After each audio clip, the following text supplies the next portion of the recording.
नमस्कार, मैं डॉक्टर अरुण कुमार। क्या कोरोना से बचने के लिए कान ढकना भी जरूरी? जाने ऐसे कुछ सवालों के जवाब। देश दुनिया में कोरोना वायरस का प्रभाव जैसे जैसे आगे बढ़ता जा रहा है, वैसे ही इसको लेकर नई नई बातें भी सामने आ रही हैं। इन बातों में लोगों को भ्रम की स्थिति बन रही है। आज हम आपको बताएंगे इन बातों में कितनी सच्चाई है। क्या आंखें लाल होना कोरोना संक्रमण का लक्षण है?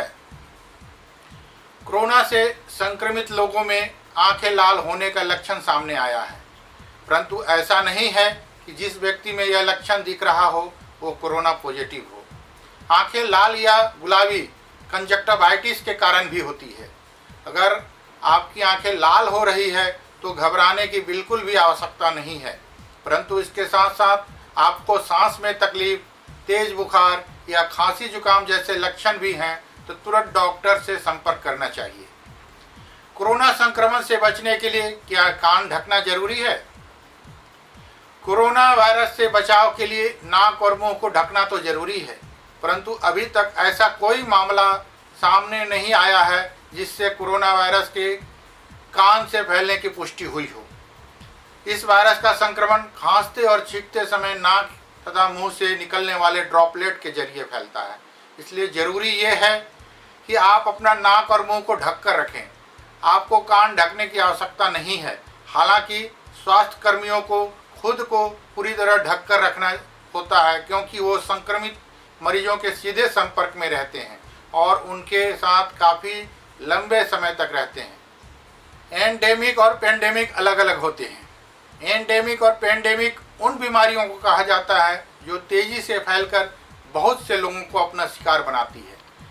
इसको लेकर साझा समझा जाता है कि एंडेमिक और पेंडेमिक एक ही होते हैं, परंतु ऐसा नहीं है, ये अलग अलग हैं। एंडेमिक जिन बीमारियों का फैलाव किसी खास भौगोलिक हिस्से में होता है उसे एंडेमिक कहा जाता है, जैसे कि स्पेनिश फ्लू, डेंगू, चिकनगुनिया इत्यादि।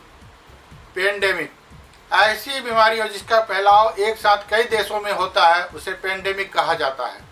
WHO के अनुसार पेंडेमिक नए वायरस से होने वाले संक्रमण है और ये एक से दूसरे व्यक्ति में फैलता है। कोविड-19 पेंडेमिक।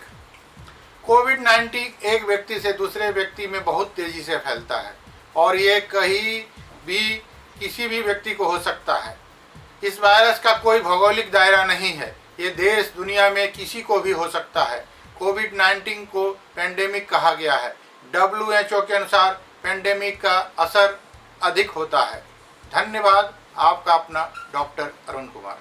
कहीं आप भी तो नहीं कोविड-19 से जुड़ी इन गलतफहमियों के शिकार? सार्स कोरोना वायरस 2 के प्रकोप से इस समय पूरी दुनिया परेशान है।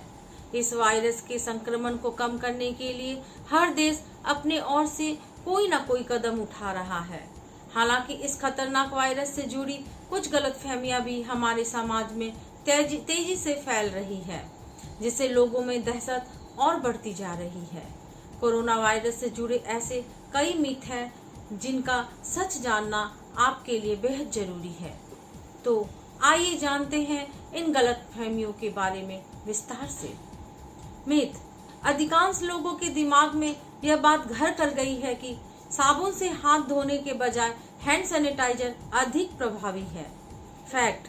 जब हम साबुन से हाथ धोते हैं तो वायरस न सिर्फ मरते हैं बल्कि धुल भी जाते हैं।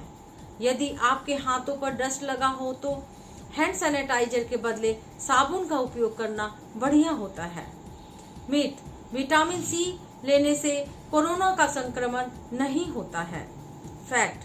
शरीर में प्रतिरोधक क्षमता को बढ़ाने और वायरस से लड़ने के लिए इम्यून सिस्टम का मजबूत होना जरूरी है। विटामिन सी हमारे शरीर में इम्यून को मजबूत बनाता है, लेकिन अभी तक ऐसा कोई प्रमाण नहीं है कि विटामिन सी कोविड-19 के इन्फेक्शन से बचा जा सकता है। मिथ। हर्बल टी पीने से कोरोना से संक्रमण का खतरा कम हो जाता है। फैक्ट। चाय में मिथाइल जैंथिन्स नामक तत्व पाया जाता है जो खतरनाक वायरस के प्रभाव को कम कर देता है।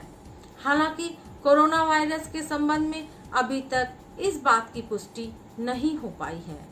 मिथ, मास्क कोरोना से बचा सकता है। फैक्ट, कोई भी सर्जिकल मास्क को ऐसा डिजाइन ही नहीं किया गया है कि जो वायरल पार्टिकल्स को ब्लॉक कर दे।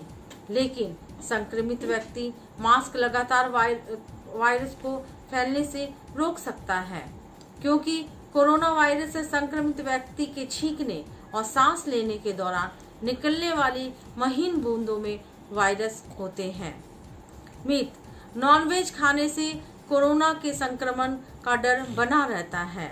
फैक्ट, अभी तक इस बात की पुष्टि नहीं हो पाई है कि चिकन, एग या फिश खाने से कोरोना हो सकता है। हालांकि इन सब चीज़ों के सेवन से हमारे शरीर को प्रोटीन मिलता है।